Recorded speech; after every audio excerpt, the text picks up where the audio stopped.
Hey everyone, welcome to my channel. ये है class 5 की साइंस की बुक यूरेका प्लस और इनके ऑथर हैं doctor J M D'Souza and doctor Kirti J D'Souza.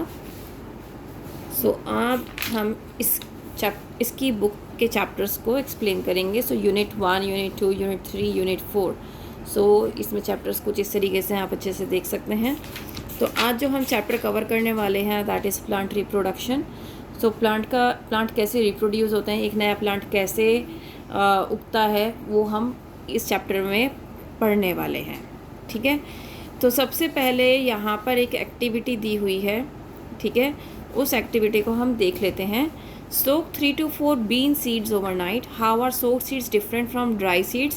The next day, carefully peel the outer layer of one of the soaked seed. Observe the peeled seed. You will notice that the seed is divided into two halves. Separate the two halves of the seed. Place the two halves together and draw a diagram of what you observe. तो इन्होंने क्या कहा है कि ये chapter पढ़ने से पहले आपको क्या करना है, बीन लेना या फिर आप छोले होते हैं ना, छोले का आप या चने, उसको आप क्या करोगे, काले चने जो होते हैं उनको ओवरनाइट आपको भिगोना है। जब वो सुबह में आप उसको उठाकर देखो, उसका एक जो सोक्ड बीज होगा उसको उठाना, उसका छिलका उतारना, और छिलका उतार के आप देखोगे कि वो 2 पार्ट्स में डिवाइड हो गया है। अब आपको क्या करना है, उसको ड्रॉ करना है अपनी नोटबुक में कि आपने उसकी क्या शेप देखी, उसमें क्या चीज़ देखी। ठीक है, क्या डिफरेंस देखा सूखे चने के दाने में और जो आपने भीगा हुआ चने का दाना था जिसका आपने छिलका उतारा, उसमें क्या डिफरेंस है, आपको ये चेक करना है। ठीक है, उसके बाद ये सबसे पहली एक्टिविटी है जो कि परफॉर्म करनी है क्लास में बच्चों को।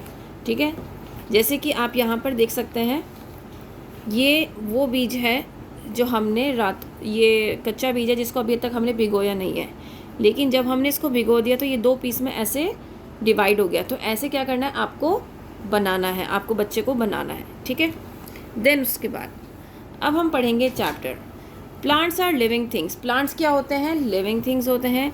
जैसे कि अदर लिविंग थिंग्स होते हैं, प्लांट्स भी क्या करते हैं, इंक्रीज होते हैं, नंबर्स में बढ़ते हैं by the process of reproduction. कौन से प्रोसेस से, रिप्रोडक्शन से। Most plants that grow around us have flowers. बहुत सारे प्लांट्स जो हमारे चारों तरफ उगते हैं उसमें क्या होता है, फ्लावर्स आते हैं, राइट। उन सभी प्लांट्स को हम कहते हैं फ्लावरिंग प्लांट्स। जिस पर फ्लावर्स आ रहे हैं उनको फ्लावरिंग प्लांट्स कहेंगे, जिस पर फ्लावर्स नहीं आ रहे उनको हम कहेंगे non flowering plants.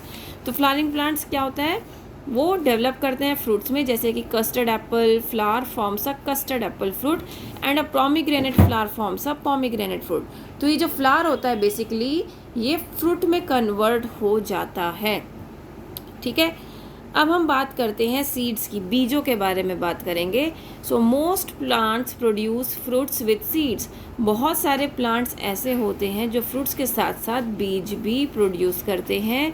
The seeds are formed fully when the fruit ripens.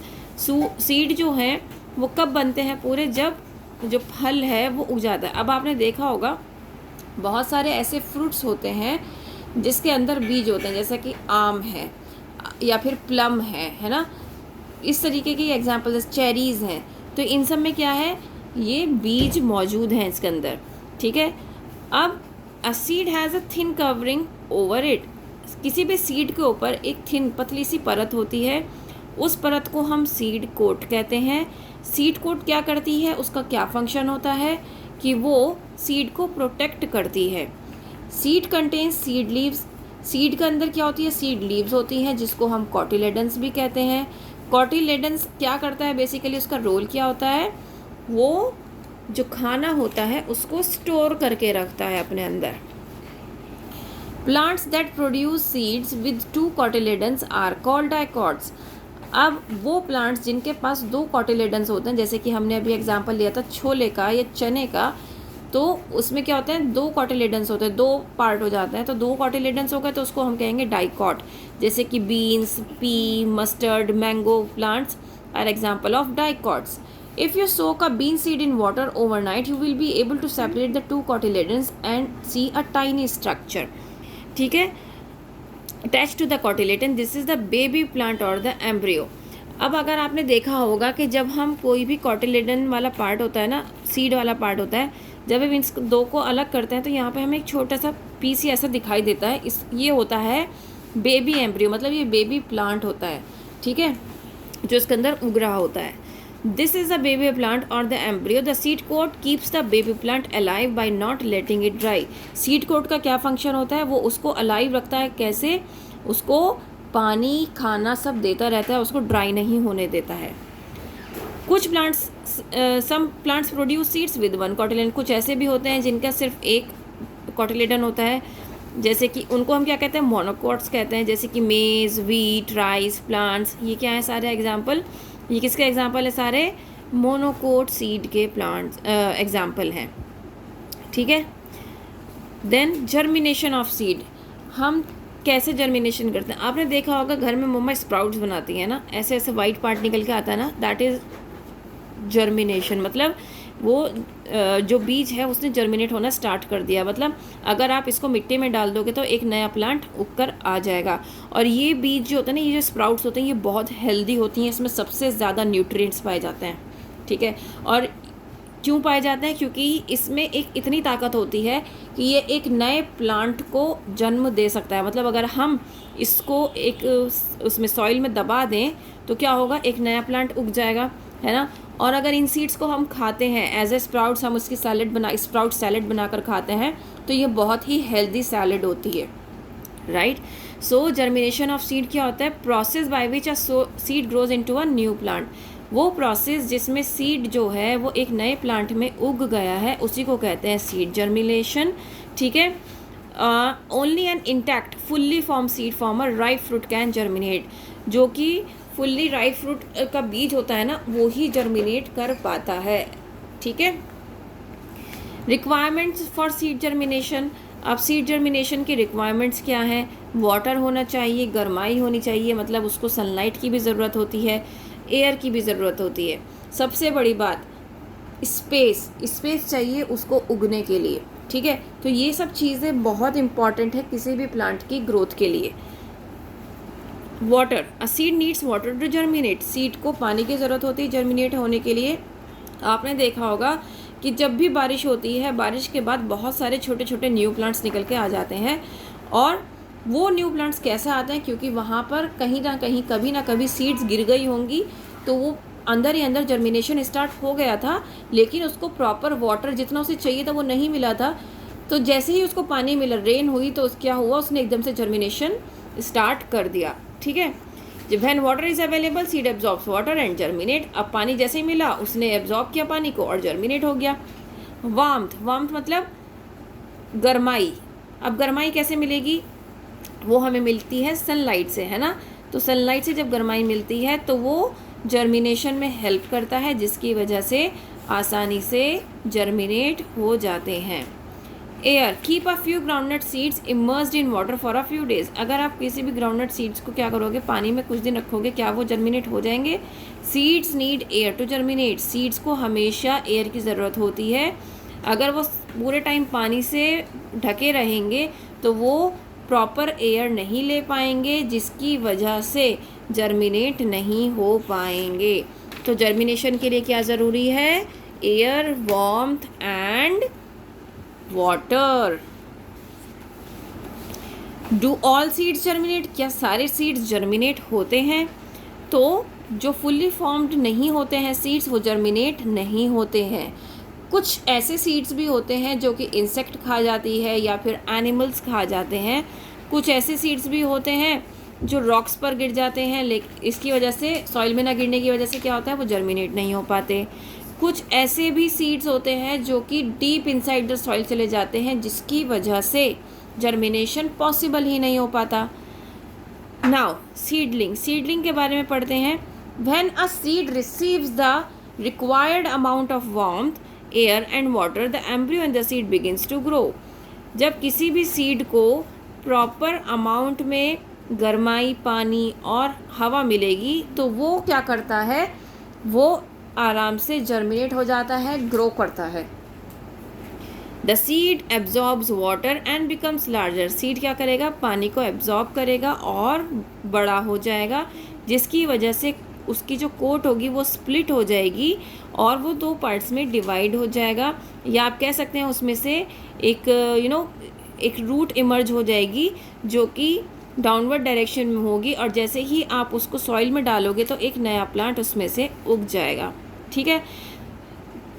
Next the shoot grows and forms the stems and leaves. फिर उसके बाद क्या होता है कि शूट ग्रो करती है और उसमें से स्टेम्स और लीव्स निकलना स्टार्ट हो जाते हैं। जब नया प्लांट किसी भी सीडलिंग में से निकलता है, बनता है, किसी भी सीड में से बनता है, तो उसको कहते हैं seedling. Cotyledons remain attach to the shoot and provide food to the seedling. Cotyledon जो होता है ना वो रेगुलरली अटैच रहता है किससे, शूट से, जिसकी इसका वर्क क्या होता है कोटिलेडन का, इसका काम ये होता है कि ये ना खाना देता है, खाना प्रोवाइड करता है किसको, प्लांट को। ठीक है। In dicots the two cotyledons turn green and make food for the seedling for a few days until the leaves makes food for the plant. तो कोटिलेडन अपना खाना देने का काम कब तक करता है, जब तक उस प्लांट के अंदर लीव्स नहीं आ गई हैं या फिर इतनी मैच्योर नहीं हो गई हैं लीव्स कि वो अपना खाना खुद से बना सकें, तब तक ये कोटिलेडन का काम होता है कि वो उस प्लांट की टेक केयर करे और उसको खाना प्रोवाइड करे। ठीक है। Now when a seed germinates the root grows downwards into the soil and absorbs water. यहाँ पे आपने देखा। फिर उसके बाद क्या हुआ, the shoot grows upwards towards light. ठीक है। The roots get bigger and new leaves grow on the shoot. Shoot कौन सा पार्ट होता है, वो पार्ट जो ग्राउंड के ऊपर हमें नज़र आता है, और रूट वो वाला पार्ट होता है जो हमें ग्राउंड के नीचे नज़र आता है। ठीक है। जैसे जैसे प्लांट को नीचे से सॉइल से न्यूट्रिएंट, वाटर सब कुछ मिलता रहेगा, वैसे वैसे उसकी ग्रोथ जो है वो अच्छी होती रहेगी और उसमें लीव्स और स्टेम्स निकलती रहेंगी। A seedling needs proper amount of water. किसी भी सीडलिंग को proper amount of water, warm, sunlight और फर्टाइल सॉइल चाहिए ताकि वो एक हेल्दी प्लांट बन सके, ग्रो कर सके। Seedling will die if it does not get proper amount of water, sunlight, warmth और एयर। वो सीडलिंग जो है वो डाई हो जाएगा अगर उसको प्रॉपर वार्मथ, एयर और सनलाइट ना मिले तो।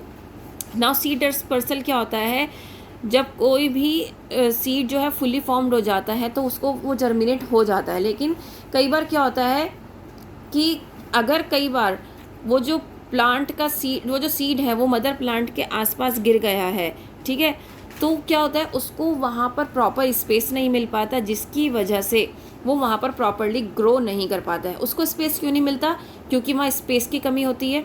ठीक है। क्योंकि वहाँ पर उसकी मदर प्लांट ऑलरेडी खड़ी हैं, उनकी रूट्स बहुत लंबी है, जिसकी वजह से वो उस बेबी प्लांट को स्पेस नहीं मिलेगा। इतनी बड़ा जब उसके पास पेड़ खड़ा है तो उसको सनलाइट भी नहीं मिलेगी, वार्मथ भी नहीं मिलेगी, वाटर नहीं मिलेगा, न्यूट्रिएंट्स नहीं मिलेंगे प्रॉपर, और सॉइल में वो जितनी चीज़ें उसको चाहिए एक ग्रोथ के लिए एक प्लांट को, वो सब चीज़ें नहीं मिलेगी। इसकी वजह से भी क्या होता है, सीड डिस्पर्सल बहुत इंपॉर्टेंट पार्ट है। अब सीड कैसे कैसे डिस्पर्स हो सकता है, कई बार क्या होता है कि सीड विंड के थ्रू, हवा से या फिर पानी से या फिर किसी एनिमल के थ्रू क्या होता है एक जगह से दूसरी जगह चला जाता है। कई बार क्या होता है कि कोई भी सीड जो है वो एक्सप्लोड हो जाता है, मतलब फट जाता है, तो कई बार सीड्स जो है अलग अलग जगहों पर गिर जाते हैं। ठीक है।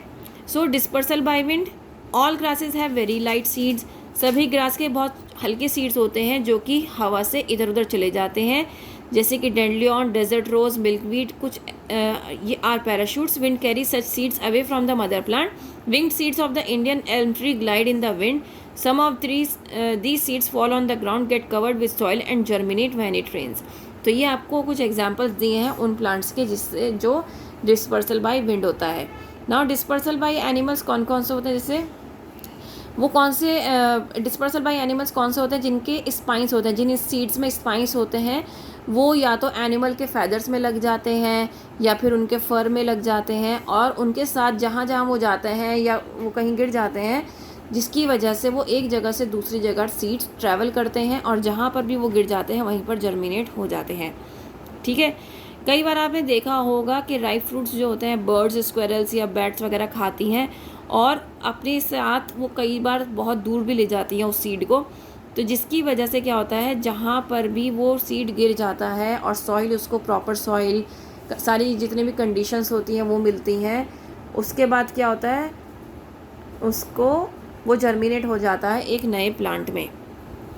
डिस्पर्सल बाय एक्सप्लोजन, एक्सप्लोजन से कैसे डिस्पर्सल होता है, जब जैसे कि ladies finger, she the dried fruit explode, जो ड्राई फ्रूट होता है वो एक्सप्लोड कर जाता है, जिसकी वजह से क्या होता है वो spreading the seeds away from the mother plant, जिसकी वजह से मदर प्लांट से वो दूर चला जाता है। कौन कौन दूर चला जाता है? जो सीड्स हैं वो दूर चले जाते हैं, जिसकी वजह से क्या होता है, जो बेबी प्लांट है वो अलग उगता है। Now dispersal by wind, seeds of plant that grow in near water bodies are dispersed by water to different places. तो पानी के बहाव से क्या होता है कि जो कुछ सीड्स होते हैं पानी के बहाव से दूसरी जगहों पर चले जाते हैं। जैसे कि आपने देखा होगा बहुत सारे एक्वेटिक प्लांट्स जो होते हैं ना, लोटस है, वाटर लिली है, वो क्या होते हैं, लाइट होते हैं, स्पॉन्जी होते हैं, वो आराम से फ्लोट कर सकते हैं वाटर के साथ और दूसरी जगह जाकर उग सकते हैं, उनका ग्रोथ हो सकती है। A coconut is the fruit of the palm tree growing in warm coastal region. तो कोकोनट जो है वो पाम ट्री है जो कि वार्म कोस्टल रीजन में पाया जाता है और वहीं पर ग्रो भी करता है, जो कि पानी पे आराम से फ्लोट करता है और कई महीनों तक लैंड तक पहुंचने तक वो फ्लोट करता रहता है। Once it finds all the suitable condition the seeds inside it germinate into a new plant. और जैसे ही उसको फेवरेबल कंडीशंस मिलती हैं वो एक नए प्लांट में ग्रो कर जाता है। New plants from roots, stems and leaves. अब आपको ये पता होना चाहिए किसकी रूट से या स्टेम से या लीव से एक नया प्लांट बन सकता है। जैसे कि ब्रायोफिलम लीफ होती है जिसकी वजह से क्या होता है, एक नया प्लांट बन जाता है। तो रूट से सबसे पहले पढ़ते हैं। कुछ ऐसे प्लांट्स होते हैं जिनके रूट से क्या होता है, एक नए प्लांट बन जाता है। स्वीट पोटैटो, यम प्लांट्स क्या हैं, कुछ ऐसे एग्जाम्पल हैं। स्टेम से किस किस का बनता है, एक तो आपने लोटस का, उसका रोज़ का सुना होगा, सॉरी रोज़ का होता है, रोज़ का सुना होगा, ठीक है। रोज़ एक बहुत इम्पॉर्टेंट है जो हम घरों में भी लगाते हैं, जो जिसकी स्टेम काट के अगर आप दूसरे उसमें लगा देंगे ना, तो उसमें भी दूसरे गमले में लगा देंगे तो वहाँ पर भी आपका क्या हो जाएगा, नया प्लांट उग जाएगा। तो टी, रोज़, मैरीगोल्ड, ग्रेप क्या है, ये स्टेम कटिंग से हो जाते हैं। लिली और अनियम बल्ब्स होते हैं, ये नए बल्ब्स की फॉर्म में होते हैं जिससे क्या होता है, नया प्लांट बन जाता है। कुछ अंडरग्राउंड स्टेम से भी क्या बनते हैं, नए प्लांट्स बनते हैं, जैसे कि बनाना, जिंजर, टर्मरिक और पोटैटो प्लांट्स। अब देखो, tiny birds develop on a potato. आपने देखा होगा आलू जब पुराना हो जाता है तो उसमें ना छोटी छोटी बर्ड्स निकलने स्टार्ट हो जाती हैं। जब हम उनको हम क्या कहते हैं, आइज़ ऑफ पोटैटो। उनको आइज़ ऑफ पोटैटो कहा जाता है। जब अगर हम उस पीस को कट कर दें, जैसे ये वह हमारा पोटैटो जिसमें बहुत सारी आइज़ आ रही हैं, अगर मैं इसको इतना हाफ कट कर दूं और इस हाफ पार्ट को अगर मैं सॉइल में लगा दूं तो एक नया प्लांट ग्रो कर जाएगा, ठीक है। नाउ लीफ से कौन कौन सा होता है, बेगोनिया और ब्रायोफिलम, ये बहुत इंपॉर्टेंट है। New plants in non flowering plants. अब न्यू प्लांट्स किससे हो रहे हैं, नॉन फ्लावरिंग प्लांट्स से, जिसमें फ्लावर नहीं आते, जैसे सीडार, फर, पाइन, ये क्या है, ये फ्लावर्स प्रोड्यूस नहीं करते, ये नॉन फ्लावरिंग प्लांट्स होते हैं। इनमें कोन्स होती हैं जिसमें सीड्स के साथ कोन्स होती हैं जो कि नए प्लांट को जन्म देती हैं। Ferns are also non flowering plants, they do not produce seeds. Ferns भी क्या होते हैं, नॉन फ्लावरिंग प्लांट्स होते हैं, ये भी सीड्स प्रोड्यूस नहीं करते। ये क्या करते हैं, स्पोर्स प्रोड्यूस करते हैं lower surface of their leaves, जिसकी वजह से वो क्या करते हैं, जैसे ही वो ग्राउंड पर गिरते हैं तो नया प्लांट में ग्रो कर जाते हैं। Crops, farmers grow different kind. हमें पता है कि फार्मर्स कितनी मेहनत करते हैं, अलग अलग तरह के क्रॉप्स लगाते हैं अलग अलग सीज़न में, ठीक है। डिपेंड करता है कि किस सॉइल में कौन सी क्रॉप लगेगी, वो एक फार्मर को पता होता है। और उसके लिए जब भी वो कोई भी क्रॉप लगाते हैं तो उसके लिए वाटर की अवेलेबिलिटी, क्लाइमेटिक कंडीशंस सब हमारी बहुत अच्छी होनी चाहिए, तभी क्या होता है कि जो क्रॉप है वो अच्छी होती है। जैसे कि पैडी क्रॉप है राइस, जिसके लिए क्ले सॉइल की ज़रूरत होती है। In dry region with Sandy soil and little water farmers grow millets. तो मिलेट्स कौन से सीज़न में होते हैं, जब ड्राई सीज़न होता है, ठीक है। और इसके लिए कौन सी सॉइल लगती है, सैंडी सॉइल लगती है। मिलेट्स क्या होते हैं, जैसे जवार और रागी, कुछ ऐसी क्रॉप्स होती हैं जहाँ पर जिसके लिए हमेशा आपको पानी की ज़रूरत होती है, ठीक है। अब राबी और खरीफ क्रॉप्स के बारे में पढ़ लेते हैं जो कि बहुत इंपॉर्टेंट है। राबी क्रॉप्स, फार्मर्स दो तरह के क्रॉप्स को बोते हैं, एक होती है राबी क्रॉप्स, एक होती है खरीफ क्रॉप्स। वो क्रॉप्स जो विंटर सीजन में होती है उसको हम राबी क्रॉप्स कहते हैं, उस कोल्ड कंडीशंस चाहिए होती हैं, जैसे कि वीट, ओट, ग्राम, पी, मस्टर्ड, ये क्या है, सारे राबी क्रॉप्स है। खरीफ क्रॉप्स वो होती हैं जब रेनी सीजन में होती है, क्योंकि इनको पानी की ज़्यादा ज़रूरत होती है। सबसे ज़्यादा इंपॉर्टेंट है राइस, जो हम अपने घरों में रेगुलर खाते हैं, ठीक है। तो इसीलिए इसको मानसून क्रॉप्स भी कहा जाता है, क्योंकि इसमें पानी की बहुत ज़्यादा ज़रूरत होती है। Now talk about agriculture. Agriculture क्या है? साइंस ऑफ ग्रोइंग क्रॉप्स, इसको हम एग्रीकल्चर कहते हैं। किसी भी क्रॉप को उगाने के लिए, किसी भी नई फसल को उगाने के लिए फार्मर्स को बहुत ज़्यादा मेहनत करनी पड़ती है, टिलिंग करनी पड़ती है। दैट मीन्स सॉइल को ऊपर नीचे करना पड़ता है ताकि सॉइल की जो फर्टिलिटी है वो बनी रहे और उसके अंदर जो न्यूट्रिएंट्स हैं वो ऊपर आ जाएं। सीड बोने पड़ते हैं, देन उसको पानी देना पड़ता है। फिर उसके बाद उसमें जो कीड़े लग जाते हैं, वाइल्ड एनिमल्स या वाइल्ड प्लांट्स आ जाते हैं, वो उसको ख़राब करने के लिए क्रॉप को वो हटाने पड़ते हैं। पेस्टिसाइड्स का स्प्रे करना पड़ता है और एनिमल्स से प्रोटेक्ट करनी पड़ती है अपनी फसल को। ठीक है। हार्वेस्ट का मतलब होता है जब वो तैयार हो जाती है फसल तो उसको काटना पड़ता है और उसको क्या करना पड़ता है? उसको इकट्ठा करना होता है। काटना और इकट्ठा, ये सारी बातें ना सुनने में बहुत ईजी लग रही है, लेकिन जैसे कि आजकल आप जानते हैं कि बहुत ज़्यादा बारिश हो रही है, तो कटाई के टाइम पे भी बारिश हो जाती है, जिसकी वजह से आपको पता होगा कि इस टाइम पर यूपी में क्या हुआ है, उत्तर प्रदेश में। वहाँ पर जो ज़्यादातर आम की फसल थी वो बहुत लोगों को ख़राब हुई है, सिर्फ इसी वजह से क्योंकि बारिश जो है वो बेमौसम बरसात हुई थी, जिसकी वजह से आम जो था वो ख़राब हो गया है। ठीक है। सो हर एक चीज़ का प्रॉपर टाइम होता है। ऐसा नहीं है कि बारिश होने वाली है, चलो कल बारिश हो जाए, हमें वेदर कंडीशंस पता चल गई हैं, वेदर फोरकास्ट हो गया तो चलो हम पहले ही हार्वेस्ट कर दें, पहले अपनी फसल काट लें। ऐसा पॉसिबल नहीं होता है। क्रॉप्स को का टाइम होता है, उसी हमें टाइम पे कट करना होता है। अगर वो 2 दिन बाद का है तो हमें 2 दिन बाद ही उसको कट करना होगा, हम पहले उसको कट नहीं कर सकते हैं, भले ही वो बारिश में ख़राब हो जाए। ठीक है। अगर हम उसको पहले कट कर लेंगे तो भी उसका कोई फ़ायदा नहीं, वो हमारे लिए यूज़लेस ही रहेगी, क्योंकि किसी भी चीज़ को प्रॉपर टाइम चाहिए होता है तैयार होने के लिए। और जब हम उसको हार्वेस्ट कर लेते हैं, दैट मीन्स कटाई कर लेते हैं सारी अपनी क्रॉप्स की जो हमने बोई थी, उसके बाद क्या होता है? उसको सफाई होती है, उसको एक सेफ़ प्लेस पर रखा जाता है। ठीक है। टैंकर्स में रखा जाता है और सूखी जगह पर रखा जाता है ताकि उसको हम मार्केट में बेच सकें। MS स्वामीनाथन को हाई यील्डिंग वैरायटी के लिए माना जाता है क्योंकि उन्होंने एक बहुत डेवलप की थी, इसीलिए ग्रीन रेवोल्यूशन, जो फादर ऑफ ग्रीन रेवोल्यूशन है, वो उनको कहा जाता है क्योंकि फार्मर्स के लिए उन्होंने बहुत कुछ किया था। ठीक है। जिसकी वजह से क्या हुआ था कि प्रोडक्शन जो था व्हीट और राइस का वो इंक्रीज़ हो गया था। ठीक है। इसी वजह से उनको फादर ऑफ ग्रीन रिवॉल्यूशन कहा जाता है। अब हम किस तरीके से स्टोर करते हैं? या तो हम ऐसे कट्टों में भर के ग्रेनरीज में रखते हैं जहाँ पर पानी ना आ सके, या फिर आपने देखा होगा बड़ी बड़े ड्रम्स होते हैं उसके लोहे के या स्टील के, उसमें भी इन क्रॉप्स को रखा जाता है ताकि उसमें कोई कीड़ा ना लगे, माउस वगैरह ना आए। ठीक है। रोडेंट्स वगैरह ना आए। तो इस तरीके से क्या है, अपनी क्रॉप्स को बचाया जाता है। तो यहाँ पर एक माइंड मैप है, गिवन है रिप्रोडक्शन इन प्लांट्स के किस तरीके से फ्लावरिंग प्लांट्स होते हैं, नॉन फ्लावरिंग प्लांट्स कौन से होते हैं, सीड डिस्पर्सल कैसे होता है, सीड जर्मिनेशन कैसे होता है, देन एग्रीकल्चर में स्टोरेज कैसे होता है, क्रॉप्स कैसे होती हैं, कौन कौन सी तरह की क्रॉप्स हैं, खरीफ और राबी है। स्टोरेज में कोल्ड स्टोरेज और ड्राई स्टोरेज दोनों का बताया हुआ है। ठीक है। कोल्ड स्टोरेज में हम क्या करते हैं? हम कोल्ड स्टोरेज में फ्रूट्स एंड वेजिटेबल्स रखते हैं, है ना। और ड्राई स्टोरेज में हम क्या रखते हैं? हम सारी अपनी ये जो हमने फसल उगाई है इसका जो जितना भी हम कटाई करके रखते हैं वो सब हम कहाँ रखते हैं? ग्रेनरी में रखते हैं, ड्राई स्टोरेज में रखते हैं।